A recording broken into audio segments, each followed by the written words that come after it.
that fast intuitive thinking operates off bias, slow is more energy intensive, and you got to focus on this. So in decision making, if you want to make great decisions, make this one. What is the Christian view on assisted suicide? That is called radical autonomy. It's all stuff people ask.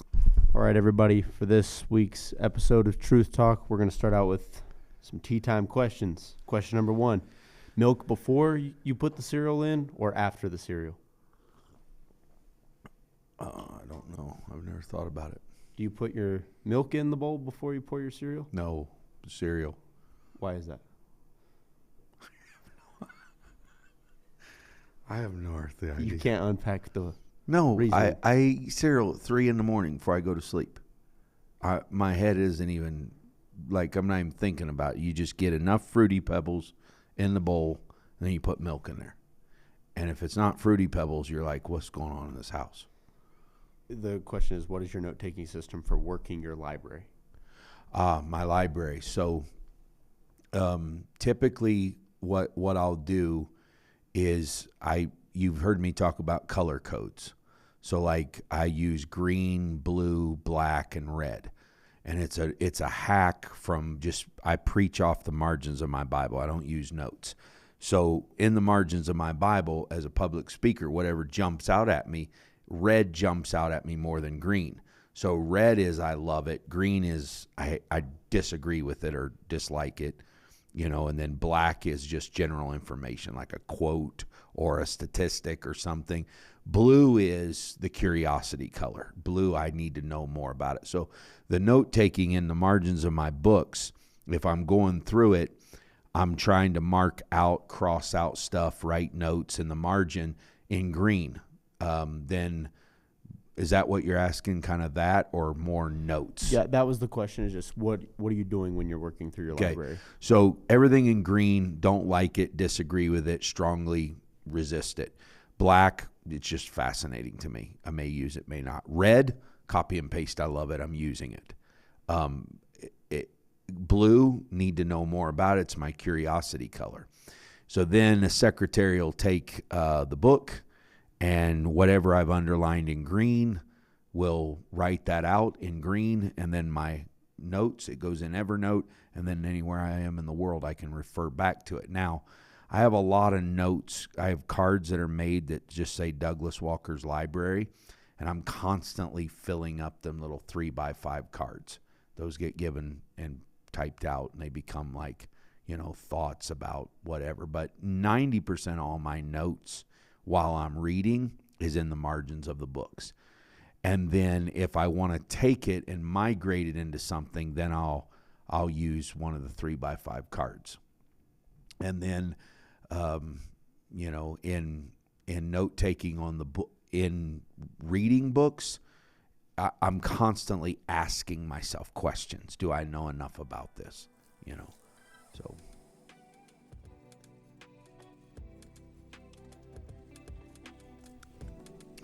All right, welcome back to Truth Talk. I'm going to touch on some truths that are probably not often discussed, certainly not within the parameters of the typical Pentecostal worldview. However, when you step out of that and in the denominational world or in people you're witnessing to or beyond our scope, there is a lot of discussion about life and about assisted suicide and how that translates into a Christian worldview. A few things that I want to discuss about it, and many of you, especially our listeners from the United States, will assume that the reason that I'm talking about this is because of Canada's law on assisted suicide. When I moved to Canada, that kind of populated for a little while in my head, but it never generated enough of an interest in me for me to record an episode on it. So I've read multiple books about the idea behind suicide. Obviously, we have a suicide prevention ministry in Truth Church. So you read, you keep abreast of those types of subjects. But in the last little bit, I had someone not in church someone that had been very influential in my life. And when I say influential, I don't mean that this was a best friend or an uncle of mine, okay? So let me just paraphrase that and, kind of get that all said real quick. Who this was a past professor that had a pretty substantive impact on the presentation of geopolitics to me. So he chose to take his own life, and he chose to do it prematurely, and he chose to do it through his own mechanisms. Now, when I began to research this, I found other people that I had great respect for that had done this. And this caused me to ask myself, what is the Christian view on assisted suicide? Now, I preached about it, and maybe Preston can add in a link or something to Sunday's sermon. I ended up preaching on what was called radical autonomy. What is radical autonomy?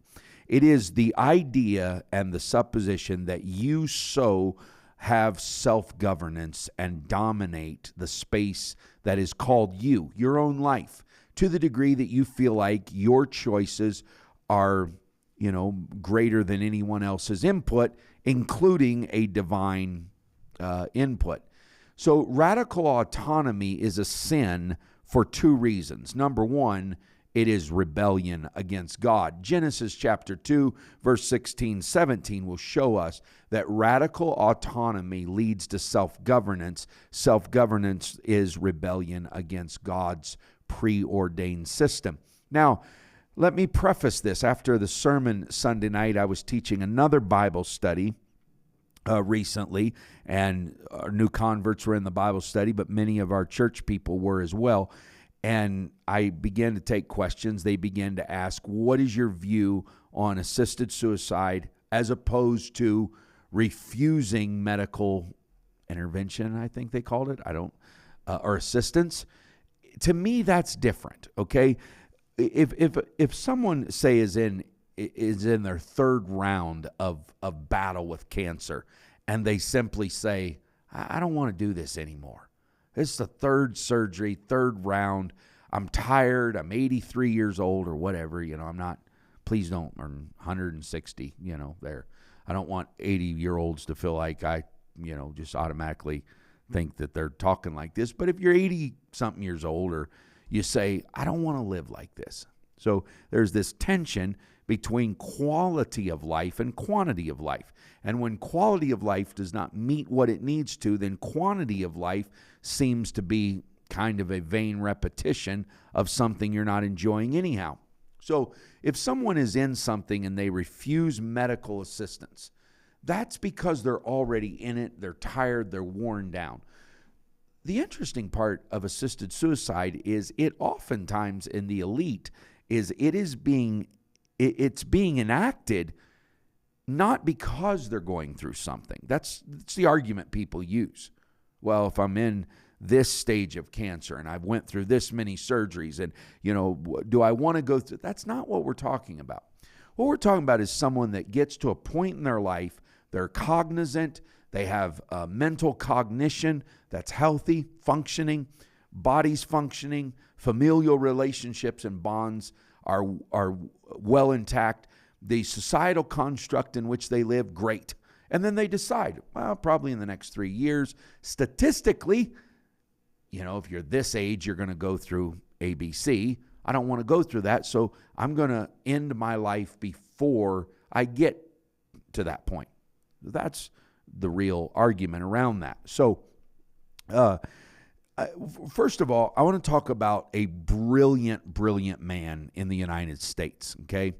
Now, his name is Daniel Kahneman, and he actually died last March. He emails his friends a message that basically says, I love you guys. I've enjoyed the ride. It's been a wonderful life, but I'm now choosing arbitrarily to end my life. And so it's in the Wall Street Journal Preston, you can put it up. Scroll through it a little bit. It's called The Last Decision. Run that back up. The Last Decision by the world's leading thinker on decisions. Maybe you know Daniel Kahneman. He wrote the famous book about economics. He was an economics professor and author. Brilliant man. Worked with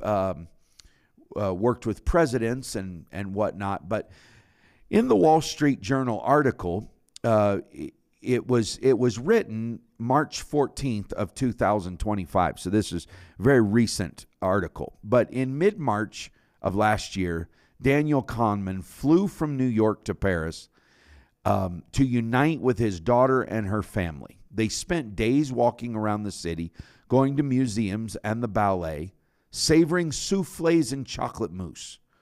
Around March 22nd, Kahneman, who had turned 90 that month, also started emailing personal messages to several dozen of the people he was closest to.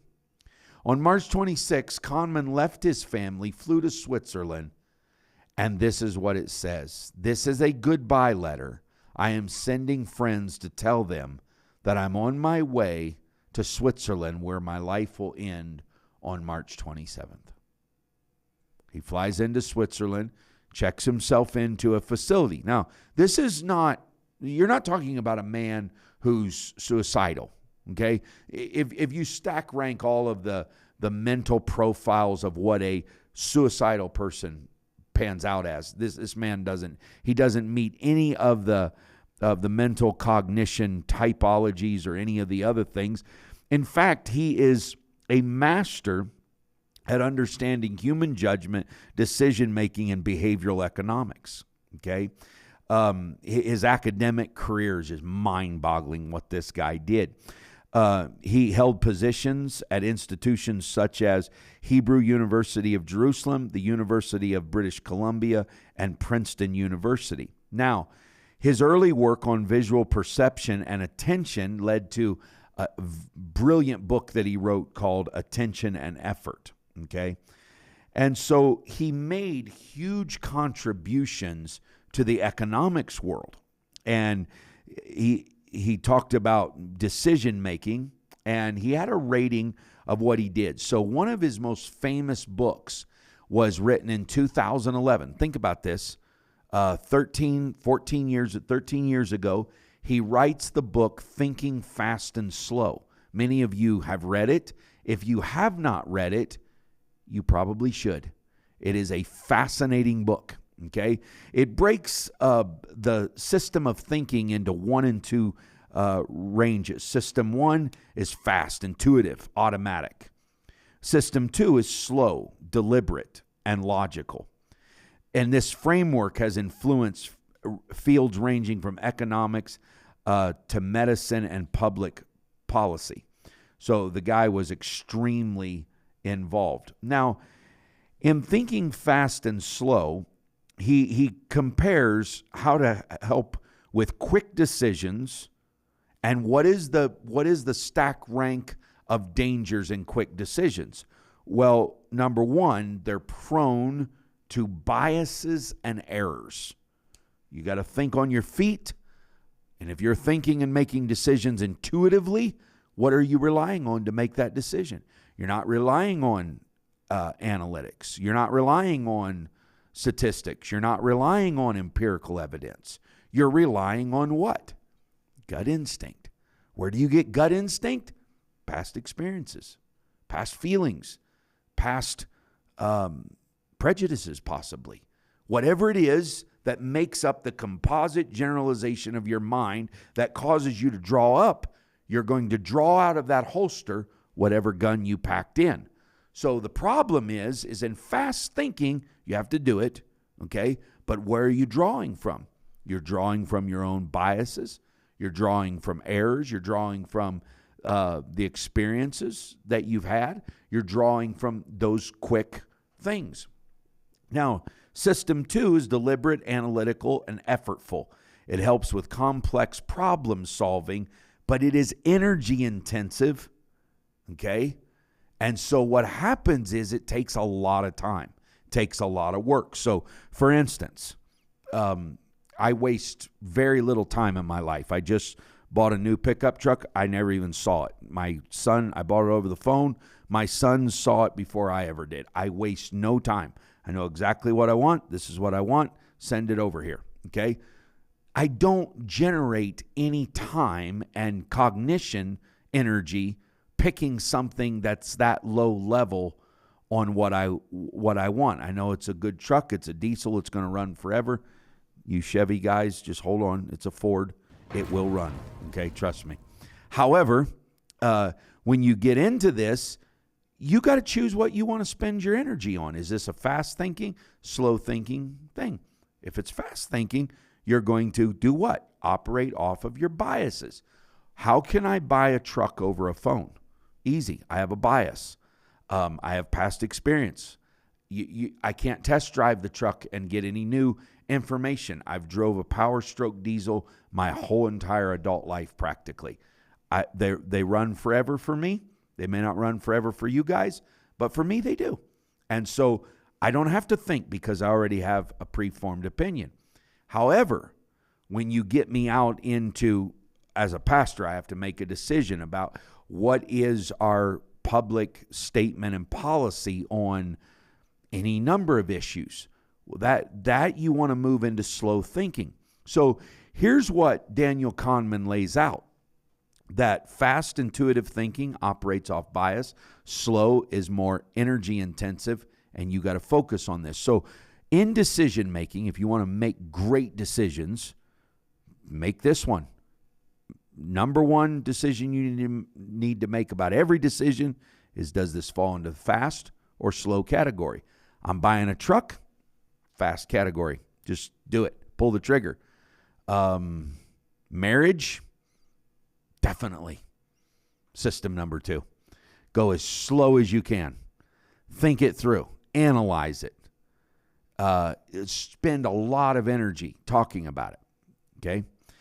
Now, one of the reasons I'm saying that is because Preston is producing this and Reagan Middleton is in this studio tonight. So I get a chance as a dad to plug and say, think slowly, guys, on this, because you can get a lot of things wrong, but don't get this wrong. Okay? So anyhow, you got to figure out decision number 1. What am I going to do here? Am I going to just operate off bias, or do I need new energy? So this guy's a master at this. He writes this stuff. He performs this stuff. But guess what? He read a statistic years ago that told him that at 90 years old, statistically, this is what people go through. And this man, who is the leading voice on decision making and cognitive biases, in my opinion, quite possibly made the worst decision of his life based on what his career spent telling everyone not to do. He operated off of a bias. Okay? Now, let's look through his life a little bit real quick before I wrap this up. Okay?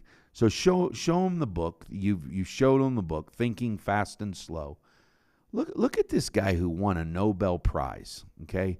His Nobel Prize awarded to him in I forget what year, maybe 2008 or 11, for the 3 behavioral economics concepts.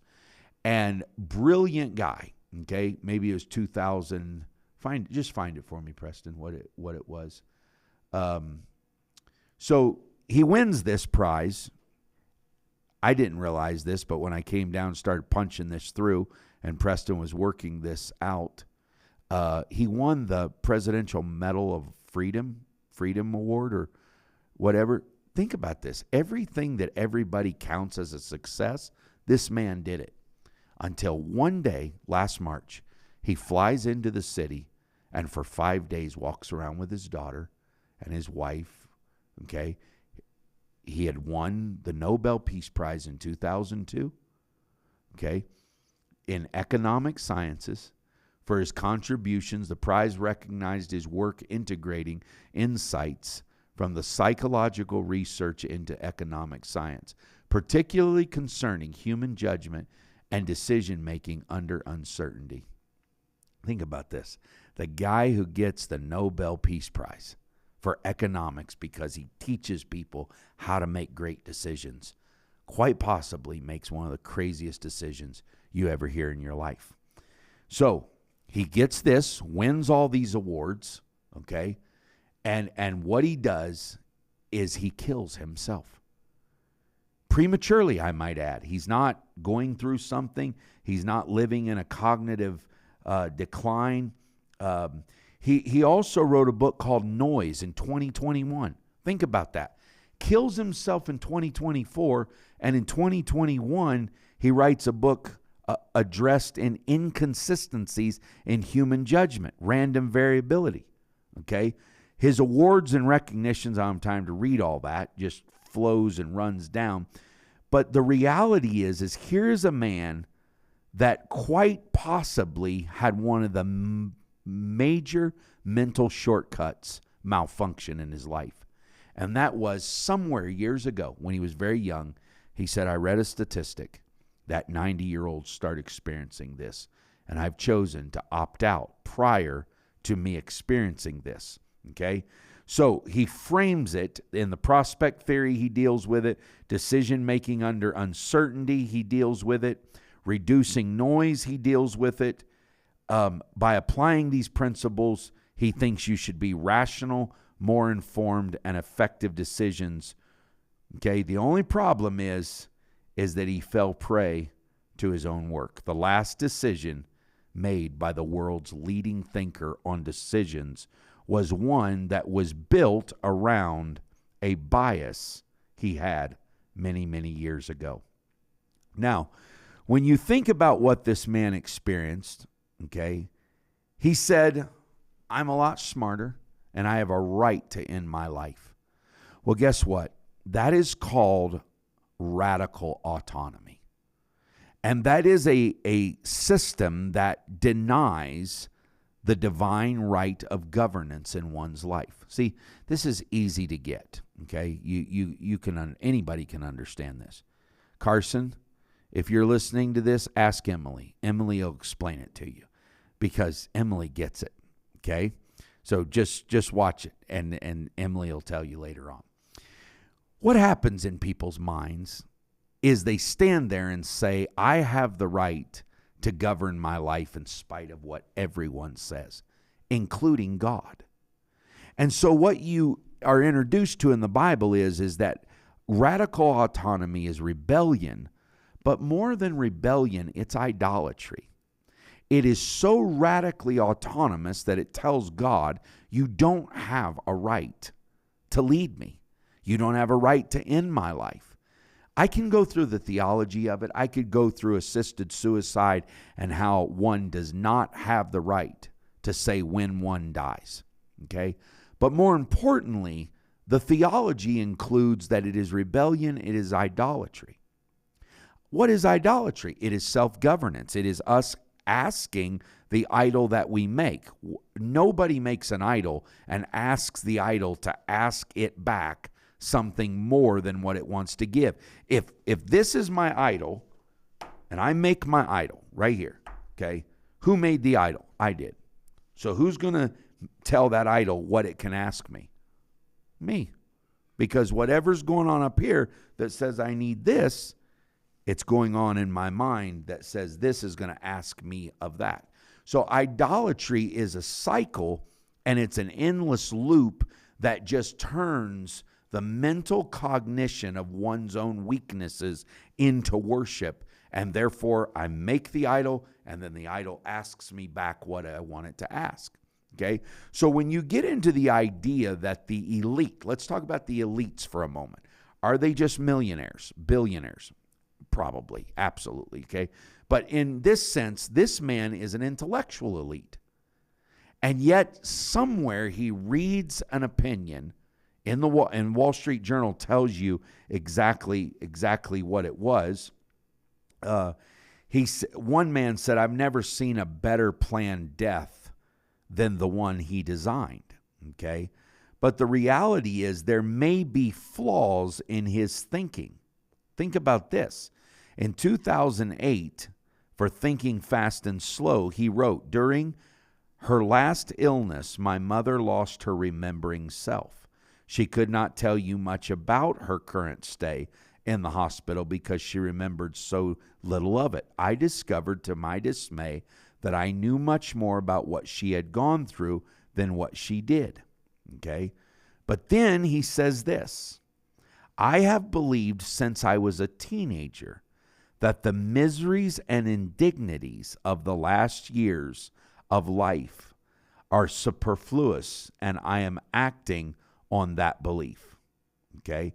One of his most treasured principles, okay, was the importance of reconsidering, meaning most people hate to change their minds, he said. But I like to change my mind. It means I've learned something. When you think about this, he doesn't change his mind about this. Okay? Reluctantly, friends began to beg him, please change your mind. Okay? And he wrote to them in the last email, I am active. I am enjoying my life, except the daily news, and I will die a happy man. And he says, but I need to go on and do what I'm doing. Okay? He was working on several papers when he died. He was in the middle of producing even when he died. So the reality is it was not something that he could not do. Okay? So he was able to think. They begged him, why stop now? You're a brilliant thinker. You have a lot of research left in you. But this is what he said. Did turning 90 play a role in his decision? Kahneman's early research showed that when people are uncertain, they will commit and they will estimate numbers by anchoring or seizing on any figure that happens to be handy, regardless of how irrelevant or relevant it is to the decision. Another concept of Kahneman was what he called the outside view. Instead of regarding each decision as a special case, you should instead consider it as a member of a class similar. One possible approach, he said, could have been to gather data to determine whether people who live to the age of 95 or beyond tend to regret not dying at the age of 90, adjusting for the difficulty of that. Perhaps he did nothing to change his mind. Okay? So his final email says, not surprisingly, some of those who love me would have preferred me to wait until it is obvious that my life is not worth extending. But I made the decision precisely because of the state I want to avoid, so it had to appear premature. Okay? So here's the big difference. Okay? He didn't actually kill himself because he was in pain or something was wrong. He did what he did because of a long ago assumption that he made when he was a teenager, that this is what I think. Here's the truth of the matter. We've got to have adaptive thinking. We've got to be able to change our mind on many things because the decisions are coming at us faster than what we're able to comprehend. And so when you think about this, be careful when you're reading all these books. And I recommend you read Thinking Fast and Slow by Daniel Kahneman. But when you do that, think about this man who was as high as you could go in good decision making. He was the Albert Einstein of the good decisions. And yet, now a year past where he took his life, they're doing an autopsy on his decision, and they're saying, you know what this was built on? A lack of evidence and an old bias in his life. And so this is the danger of us getting caught in our own prejudices. And when I mean that, yes, obviously it can include racial prejudices, but all of us wrestle with biases. That's maybe a better term than prejudice. And we get, as a knee-jerk reaction, and this is where I want to get to, okay?